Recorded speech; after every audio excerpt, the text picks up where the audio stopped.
우리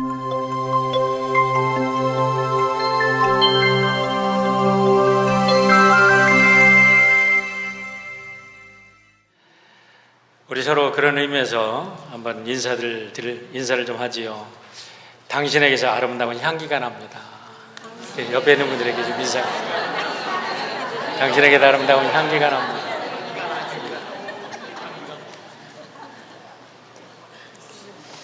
무슨 인사가 이렇게 짧아요? 우리 일부 예배 때 인사드리라고 했더니 막 일어나가지고 막 인사하시고 그러셨는데, 고린도후서 2장 15절에 바울 사도는 그리스도인들을 이렇게 소개하시고 계십니다. 우리는 구원받는 자들에게나 망하는 자들에게나 하나님 앞에서 그리스도의 향기다. 우리는 누구일까요? 예수 믿는 사람이죠. 우리는 구원받는 사람들에게나 망하는 사람들에게나 누구에게나 관계없이, 상황에 관계없이 아름다운 향기를 품는 사람들이라는 거죠. 여러분들, 향기 하면 어떤 향수가 기억이 납니까? 저는 향기 하면 지금도 제 코끝에서 맴드는 향기, 잊을 수 없는 향기를 기억합니다. 제 어머니 품의 향기입니다. 제 어머니는 농군이었습니다.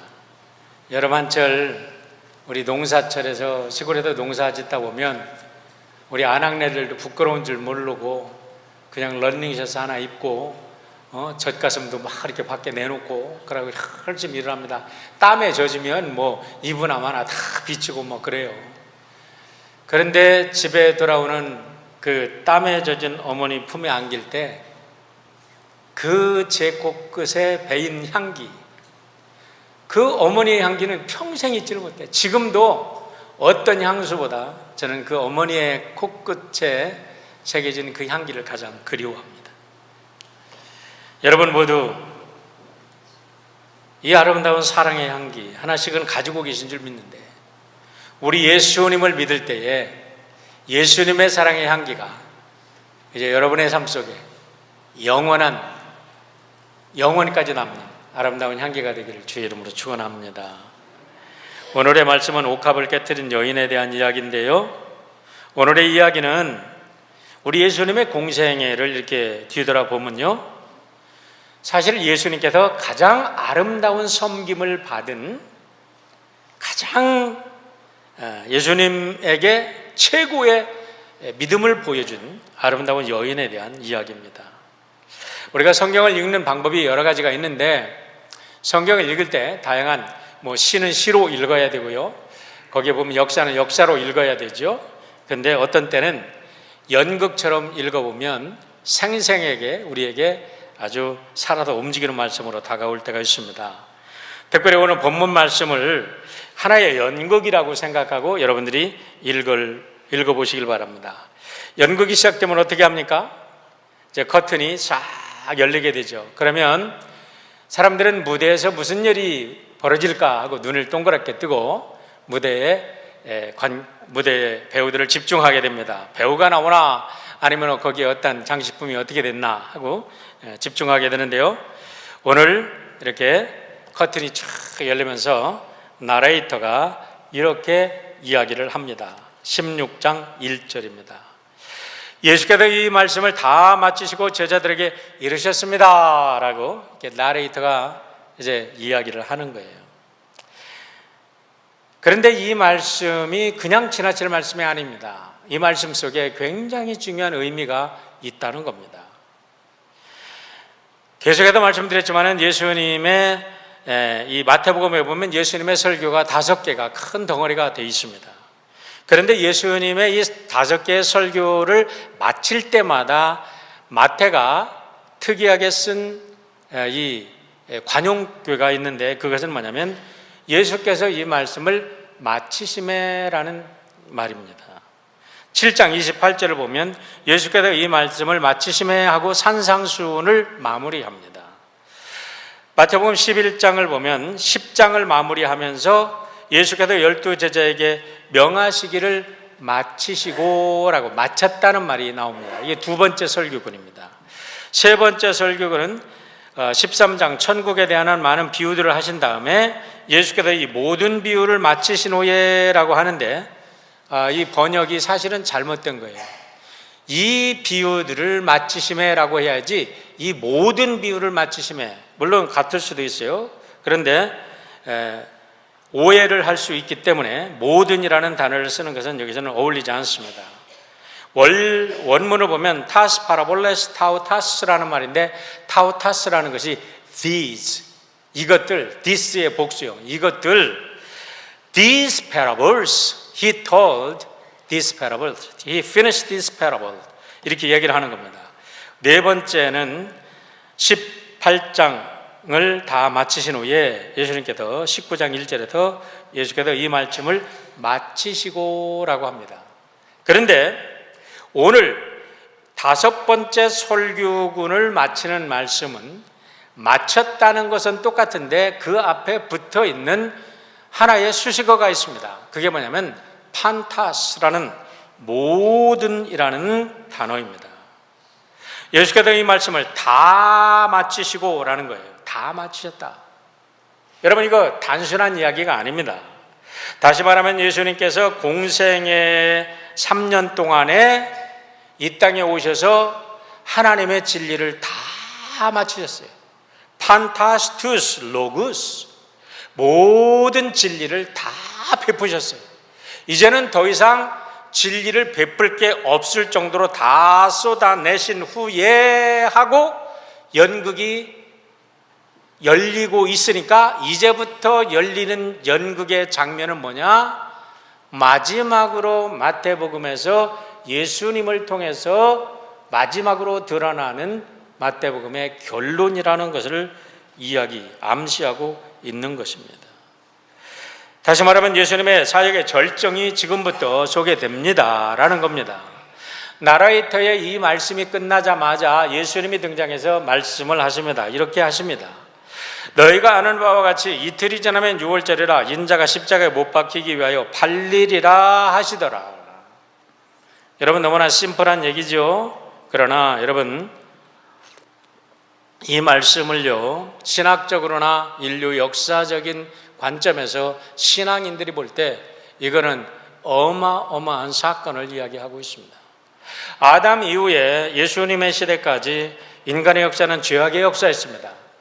그 죄악의 역사를 풀 사람은 이 세상에 아무도 없었어요. 그런데 이제 예수님께서 그 죄악의 역사를 끝내시고 새로운 구원의 역사를 열시겠다는 소리입니다. 그런데 그 구원의 역사가 누구로부터 시작되냐면 십자가에 달린 예수로부터 시작이 되는데, 예수님이 십자가에 달릴 그 시간이 이틀이 남았다, 이 소리입니다. 그렇기 때문에 예수님의 입장에서 볼 때 이렇게 이 말씀을 선언하는 예수님의 삶의 그 마음과 예수님의 일생의 그 삶에 얼마나 진지한 순간인지 우리가 깊이 생각을 해봐야 되는 것입니다. 그러고 나서 장면이 또 바뀝니다. 보세요. 연극의 장면이라고 생각하고 이게 보세요. 예수님이 이제 나레이터가 끝나고 예수님이 등장해서 말씀하시고 연극의 장면이 갑자기 바뀌어서 어디로 바뀌냐면 가야바의 법정으로 바뀝니다. 가야바의 법정에 대제사장들과 장로들이 모여서 분산하게 움직이고 있습니다. 그들의 얼굴을 생각해 보세요. 아주 심각합니다. 아주 흉악한 얼굴들을 하고 뭔가 속삭이고 뭔가 논쟁을 벌이고 있습니다. 3절과 5절의 이야기입니다. 그때의 대제사장들과 백성의 장로들이 가야바라 하는 대제사장의 관정에 모여 예수를 흉계로 잡아 죽이려고 의논하되 말하기를 밀란이 날까 하노니 명제를 하지 말자 하더라 그럽니다. 여러분, 여기서 잘 보세요. 예수님을 흉계로 잡아 죽인다는 말 자체도 상당히 이상한 말 아닙니까? 왜 흉계로 잡아 죽입니까, 예수를? 이제까지 대제사장들이 서기관을 파송했습니다. 바리새인을 파송했습니다. 율법의 전문가들을 파송해서 예수님과 논쟁을 하고 예수님을 책잡으려고 별의별 수를 다 써봤어. 그런데 아무리 저들이 율법을 가지고 논쟁을 해봐도 예수를 잡아 죽일 계책을 마련하지 못했기 때문에 이제는 한 가지 남은 것, 흉계밖에는 없다는 거예요. 음모로밖에는 없다는 거예요. 여러분, 이것이 드러나지 않습니까? 이 흉계를 가지고 예수를 죽이려고 저들이 이제는 음모를 꾸미고 있는 모습이 이제 딱 펼쳐지는 거지요. 그런데요, 보세요. 이들의 계획은 뭡니까? 6월절 명절에는 하지 말자. 명절이 6월절을 뜻합니다. 6월절에는 요세푸스의 기록에 의하면 당시에 예루살렘에 150만에서 200만의 순례객이 전 세계로부터 모여든답니다. 어마어마한 숫자입니다. 당시로 생각한다 그러면. 여러분, 우리 로스앤젤레스에 150만, 지금 같은 현대사에도 150만에 이제 여기 올림픽이 다시 열리는데 150만, 200만의 사람들이 외국에서 몰려든다면 이거 뭐 대단한 대목 아닙니까? 야, 경기 풀리게 우리 로스앤젤레스에 경기가 되고 대목이다 하고 사람들이 준비하지 않겠습니까? 그런데 그때에 예수를 따라다니는 사람들이 너무나 많기 때문에 예수를 그때 잡아 죽인다면 밀란이 일어나서 오히려 우리가 당할 수 있으니까 그렇게 말자라고 음모를 꾸미는데, 여러분, 우리가 그 다음에 보면 인간들의 아무런 무서운 흉계라 할지라도 하나님의 구속의 역사는 막지 못한다는 걸 알게 됩니다. 잠깐 그 가야바 법정이 보인 다음에 또 장면이 바뀌어요. 장면이 어디로 바뀝니까? 오늘 연극의 이제 본론으로 들어가는 베다니에 사는 시몬 문둥이 집의 장면이 또 싹 바뀌어서 그 집에서 일어나는 만찬을 먹고 있는 사람들의 모습이 보입니다. 자, 예수님을 주빈으로 해서 12 제자들이 있고 거기에 서브하는 사람들도 있고 이제 같이 식사를 하면서 한 잔 분위기가 묵으로 이거 갑니다. 예수님이 식사하고 계십니다. 아마 식사를 하면서 지난 일들을 해기도 하고 제자들은 예루살렘에 들어가면 어떡할까? 나 이번 예루살렘에 처음 와보는데 야, 이번에 얼마나 많은 사람들이 몰릴까? 예루살렘에 무슨 멋진 그런 행사들이 열릴까? 아마 그들이 그런 얘기를 하고 있었을지도 모를 겁니다. 그런데 갑자기 한 여인이 아주 귀하게 생긴 옥합을 들고 나와서 예수님께 다가섭니다. 그때까지 만찬을 즐기고 있는 그들은 누구도 여인의 행동에 주목하지 않습니다. 그런데 보세요. 이 여인이 갑자기 옥합을 열어서 예수님의 머리 위에 부어드립니다. 전혀 예기치 못했던 상황이 벌어진 겁니다. 그런데요, 그 옥합에서 쏟아지는 향유가 얼마나 기가 막힌 향유인지, 이거는 평범한 사람들은 일생에 맡아보지 못할 너무나도 귀한 향기, 은은하고 아름다운 향기, 이거는 그냥 봐도 너무나 귀한 향기야.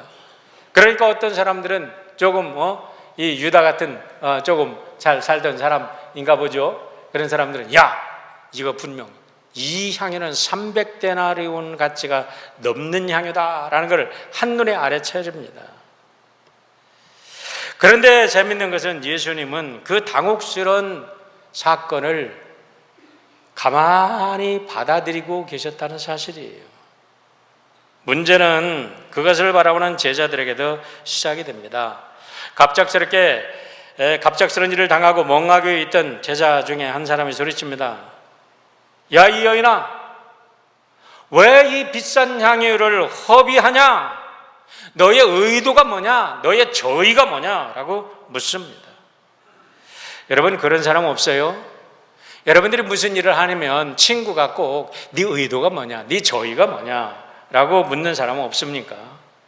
항상 탐욕이 있고 욕심이 있는 사람들은 세상에서 일어나는 일을 그대로 맑고 깨끗한 눈으로 보지 않고 저 뒤에는 분명히 뭐가 있을 거야, 저기에는 분명히 뭐가 있을 거야, 저 사람이 나에게 친절을 베풀어 이상해, 분명히 뭐가 있을 거야. 어떤 사람이 그냥 지나가다 한번 실수를 했는데 실수한 걸 실수로 넘기지 못하고 저거는 분명히 의도적으로 계획적일 거야 하면서 꼬투리를 잡고 넘어가면서 사람 관계를 엉망으로 만드는 사람들이 얼마나 많은지 모릅니다. 여러분, 한 번도 사랑해보지 못하고 헌신이 무엇이고 사랑이 무엇인지 모르는 사람들은 항상 저의를 따집니다. 의도를 따집니다. 그러니까 사람과 사람이 연결되지 못하고 외톨이로 살아가고 언제나 자기의 가면 속에서 자기를 드러내고 살아갑니다. 여러분, 맑고 깨끗하다는 게 무엇입니까? 유치한 것, childish한 게 아니라 정말 childlike, 순수한 모습으로 보는 거예요. 어린아이 눈동자로 그냥 순수하게 봐주는 거예요. 해프닝이 일어났으면 그렇게 일어났나 보다 하고 순수하게 믿어주고 순수하게 봐주는 마음이 얼마나 좋습니까? 그런데 보세요. 왜 그 비싼 향유를 예수님에게 버려줬냐? 왜 낭비하느냐? 제자 한 사람의 문제가 아니라 모든 제자가 분노까지 하면서 그렇게 했다는 것은 저들이 분명 저들이 베푸는 사랑에도 저의를 가지고, 그런 사람들은 항상 남에게 줄 때도 저의를 가지고 합니다. 사랑을 베푸는 것도 자기 의도를 가지고 사랑을 베푸는 거야. 그게 참 조심해. 이게 선물이 아니라 뇌물이야.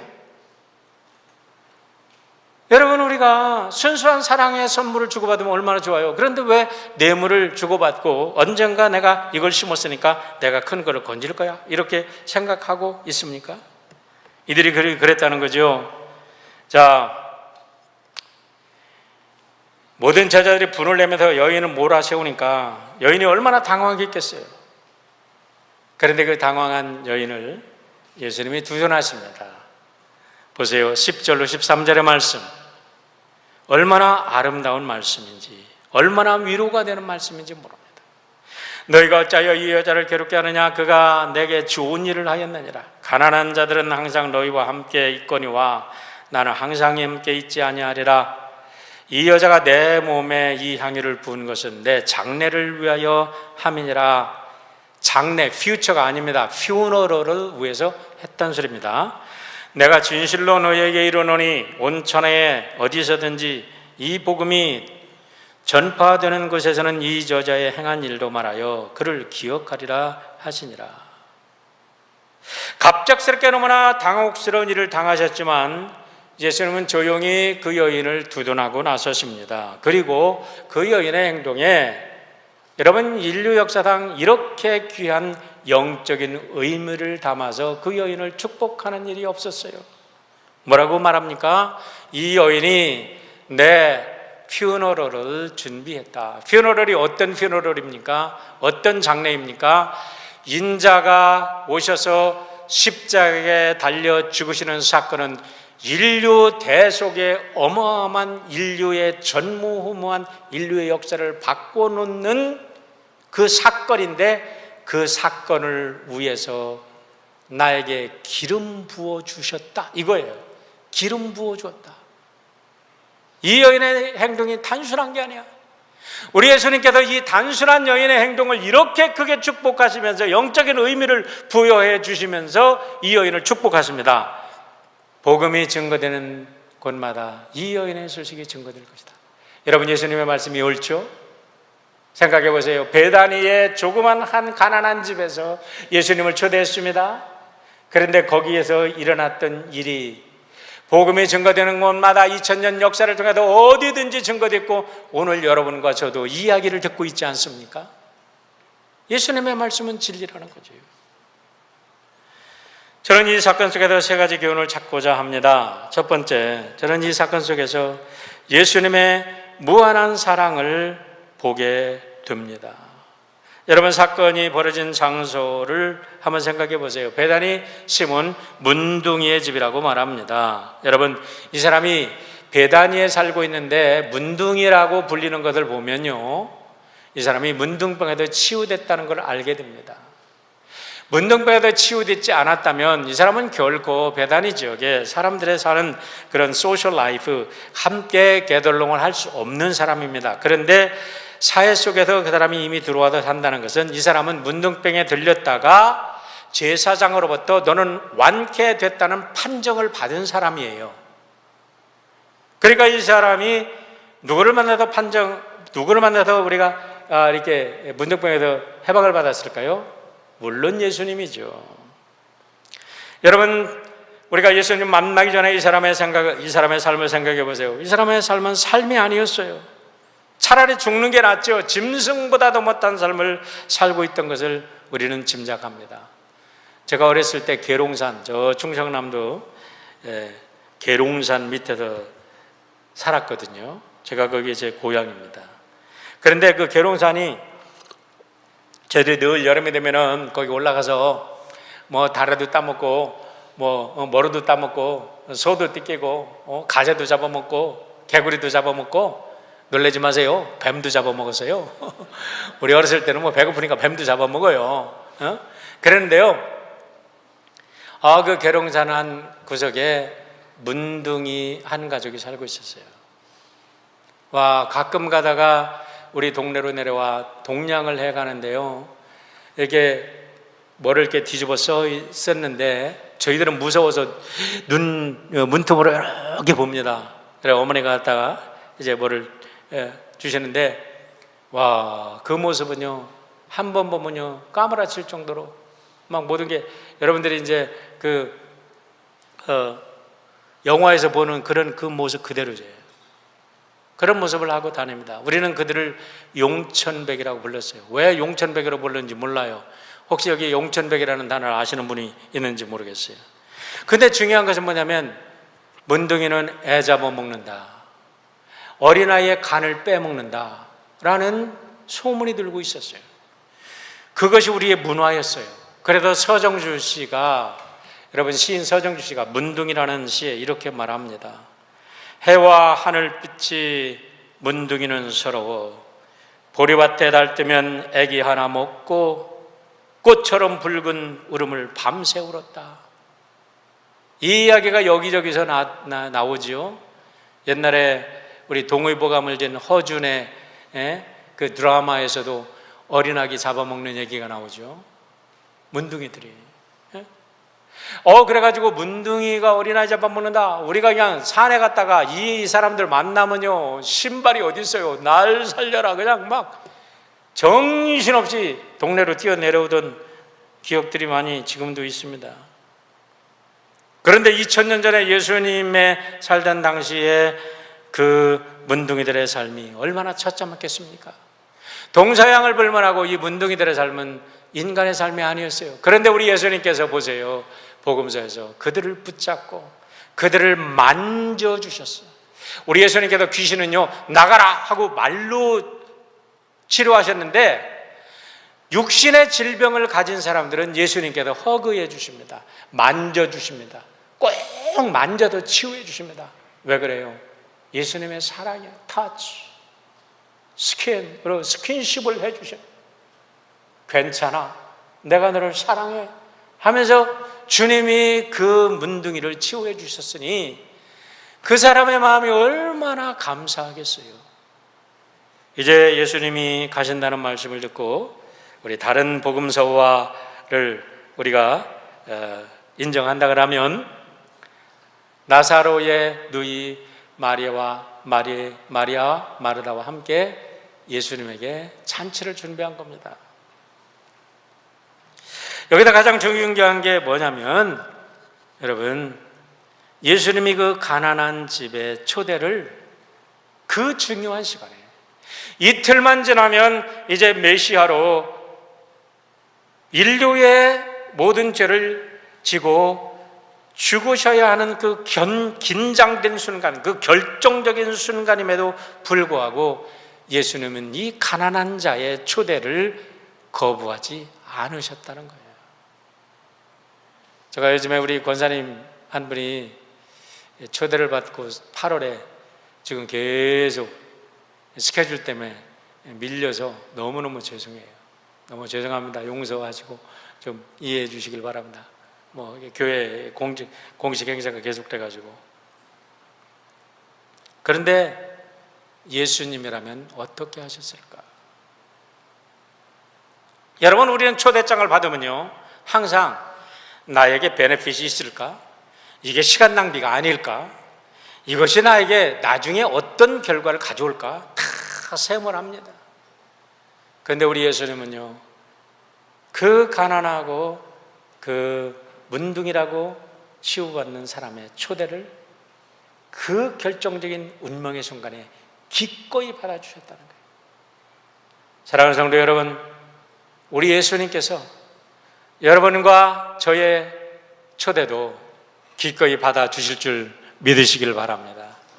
여러분들이 어떠한 삶의 어려움이, 고통이, 어떠한 실패를 경험하고 낭망을 경험했을지라도, 내가 다시 사람들 앞에 설 수 없는 그런 실수를 경험하고 부모도 나를 받아들여주지 않는다 할지라도, 여러분, 예수님을 초대하면 예수님은 여러분들을 찾아가셔서 여러분을 위로하시고 여러분을 격려하시고 여러분을 다시 세워주시는 사랑의 하나님이신 것을 믿으시기를 바랍니다. 그분이 우리 예수님이에요. 우리는 본문을 통해서 그 예수님을 봐야 될 것입니다. 둘째로는 여인의 사랑을 그대로 받아주시는 예수님을 우리가 봐야 합니다. 여러분 보세요. 이 여인은 시집을 안 간 것이 분명해요. 그런데 우리 예수님은 어떤 분이죠? 33살의 총각입니다. 그런데 우리 예수님을 그림을 그릴 때 삐쩍 마르게 그리고 뭐 이상하게 그리는데 그렇지 않아요. 예수님을 상상해 보세요. 어려서부터 목수의 아들로 자라고 목수였습니다. 예수님이 대패질을 합니다. 톱을 켭니다. 그래가지고 예수님이 근육이 멋있어. 얼마나 멋있는 분인지 몰라. 3년 동안 제자들을 데리고 그냥 온 갈릴리를 다니고 뭐를 해도 지칠 줄 몰라. 제자들은 피곤해서 쓰러지는데 예수님은 산에 올라가서 새벽에도 산에 올라가고 뭐 하고 가서 기도하시는 분이야. 야, 다리가 그냥 박찬호 다리보다 더 두꺼워. 상상을 해보세요. 우리 예수님 그런 분이에요. 그러니까 얼마나 멋지게 생겼어요. 그런데 어떤 여인이 와서 그 비싼 향유를 예수님 머리에 부어드리고, 다른 복음서에 보면, 요한복음서에 보면은 자기의 머리를 풀러서 눈물로 예수님의 발을 닦았다고 하면, 이거는 뭐 세상 사람들을 뭐라고 그러죠? 거기까지만 하고 알아서 상상하세요.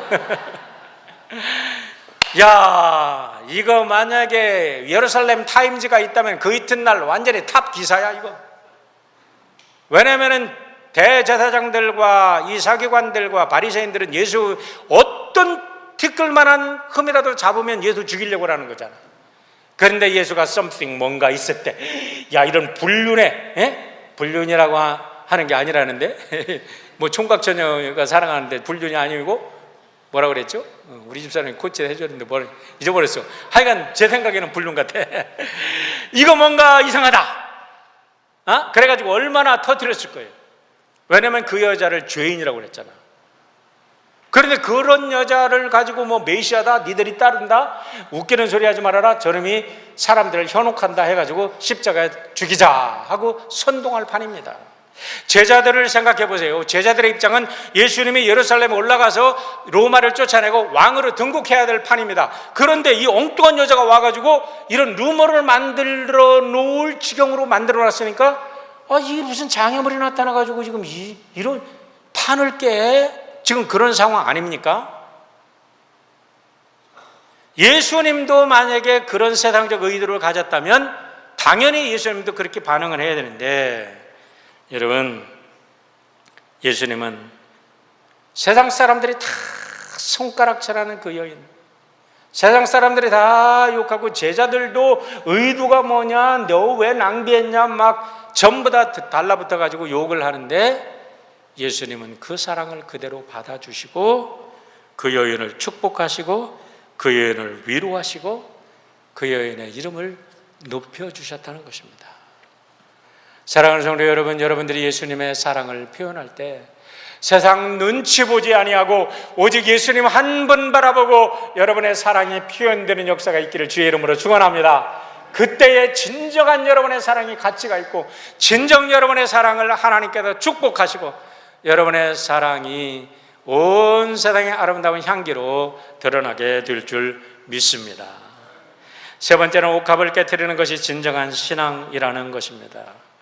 여러분 보세요. 300데나리온이라는 것은 장정 한 데나리온이 장정 하루 품값이라고 하죠. 그러니까 300일치라고 하면 장정의 연봉입니다. 그런데 그렇게 따져서 우리가 잘 기억이 쉽게 상상이 안 오는데, 이렇게 보면 여러분들이 쉽게 이해가 할 수가 있습니다. 오병이어 기적을 한번 보세요.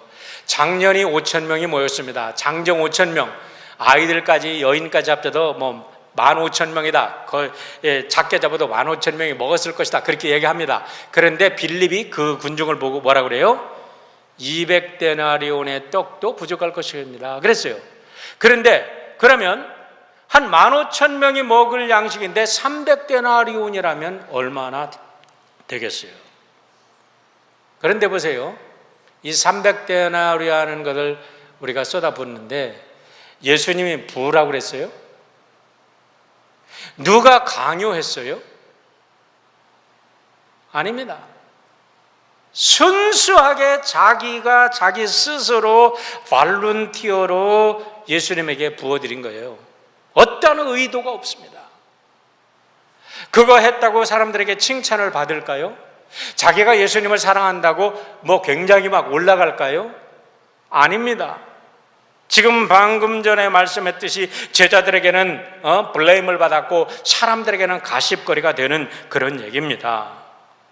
여러분, 이 사건이 없었다면 2003년에 센세이션을 일으키고 전 세계에 센세이션을 일으켰던 삼류소설 댄 브라운의 다빈치 코드라는 그런 소설 안 나왔을 것입니다. 왜 그런 소설이 나옵니까? 예수님의 그 사건, 이 여인과 예수님의 이 사건이 그만큼 심각한 이런 루머를 뻗칠 수 있는, 가십을 만들 수 있는 사건이었다는 거예요. 그러니까 2000년이 흐른 후에도 지금도 그런 가십을 만들고 있지 않습니까? 다시 말하면 우리가 예수님에게 옥합을 깨트려서 드릴 때에 세상 사람들이 우리를 블레임할 수 있어요. 우리는 세상 사람들의 눈치를 보면 이것을 할 수가 없어요. 우리가 그와 같은 모험과 그와 같은 세상의 욕과 비난을 먹는에도 불구하고 그걸 건너뛸 수 있는 용기를 가지고 오직 주님만 바라보고 우리가 헌신하는 거예요. 여러분, 여기에서 저는 기독교 신앙의 진수가 무엇인가를 묻고 싶습니다. 그리고 저 자신에게도 기독교 신앙의 진수가 무엇인지를 이제는 스스로 묻고 대답합니다. 어렸을 적에 어렵게 공부하는 과정 속에서 하나님이 늘 나에게 도와주신다. 내가 기도하는 모든 거 도와주신다. 그래서 저는 믿었어요. 그런데 이제 제가 주님을 만나고 정말 하나님을 만나고 보니까 진정한 신앙의 진수는요, 하나님이 나를 위해서 무엇을 해주시는 게 아니라 내가 내 모든 인생을 하나님께 송두리째 드리는 데 있다는 것을 깨닫게 됩니다. 주님이 나의 생명을 지으셨고 주님이 나를 사랑하시고 주님이 나의 모든 것을 지키시고 인도하신다는 걸 믿는다면 이제는 나의 모든 것 바쳐 주님께 드리는 것이고, 제가 일하는 것이나 공부하는 것이나 모든 것, 제가 돈을 버는 것이나 돈을 쓰는 것이나 모든 것, 사람을 섬기는 모든 것이나 주님이 원하시는 것이 무엇일까? 주님은 왜 나를 이런 축복을 주셨을까? 이 축복을 통해서 주님은 내가 무엇을 하기를 원하시는가를 이제는 묻게 되는 거지요. 여러분, 자신의 옥합을 깨뜨렸다는 것, 이 여인에게 돌아올 것은 아무것도 없습니다. 블레임밖에 없습니다. 그러나 이 여인은 옥합을 깨뜨렸습니다. 다시 말하면 이 옥합을 깨뜨렸다는 것은 자기 자신을 깨뜨린 거예요. 자기의 온 생명을 다 깨뜨리니까 거기서부터 너무나도 놀라운 하나님의 축복의 향기가 온 방을 가득하고 넘어서 온 세계 인류 역사의 향기로 남게 된 줄 믿으시기를 바랍니다. 그런데 오늘 본문은 여기서 끝나지 않습니다. 마지막 장면이 중요합니다. 또 한 번 연극의 장면이 딱 바뀝니다. 그게 14절과 16절을 보십시오. 굉장히 중요한 연극의 마지막 장면입니다. 같이 한번 읽어볼까요? 같이 읽습니다. 그때에 12 중에 하나인 가룟 유다라 하는 자가 대제사장들에게 가서 말하되 내가 예수를 너희에게 넘겨주리니 얼마나 주려느냐 하니 그들이 은 30을 달아주거늘 그가 그때부터 예수를 넘겨줄 기회를 찾더라. 여러분, 그때가 어땠습니까? 한 무명의 여인이, 한 가난한 문둥이 시몬이 예수님에게 정성을 다해서 모든 걸 다 드렸던 그 아름다운 헌신의 모습. 그런데 그 순간에 선택을 받았습니다. 가르침을 받았습니다. 사도라는 축복을 받았습니다. 너무나 많은 특권을 받고 너무나 많은 은혜를 받은 이 가룟 유다라는 자는 돌아서서 예수님을 갖다 은 30에 팔아먹습니다. 물론 은 30과 데나리온을 비교할 수는 없지만 300이라는 숫자와 30이라는 숫자가 날카롭게 여기서 반짝반짝 빛나면서 부딪히는 소리를 저는 보게 됩니다. 여러분 보세요. 기독교 역사 속에, 인류 역사 속에 가장 아름다운 헌신과 인류 역사 속에 가장 비참하고 가장 추한 배신의 역사가 날카롭게 부딪히면서 오늘 연극은 막을 내립니다. 그러면서 오늘 독자들에게 질문합니다. 당신의 옥합은 무엇입니까? 당신의 옥합이 깨어질 때 어떤 향기가 드러날 것 같습니까? 하고 여러분과 저에게 오늘 성경은 묻고 계시는 것입니다. 탐욕의 옥합이 깨져야 합니다. 자존심의 옥합이 깨져야 합니다. 열등의식의 옥합이 깨져야 합니다. 우리가 그리스도 안에서 박살이 나고 우리를 지으신 주님이 새롭게 우리를 지으셔서 그분의 아름다운 향기로 여러분과 저를 쓰시는 거룩한 역사가 이제후로 여러분 모두에게 넘치기를 주의 이름으로 축원합니다.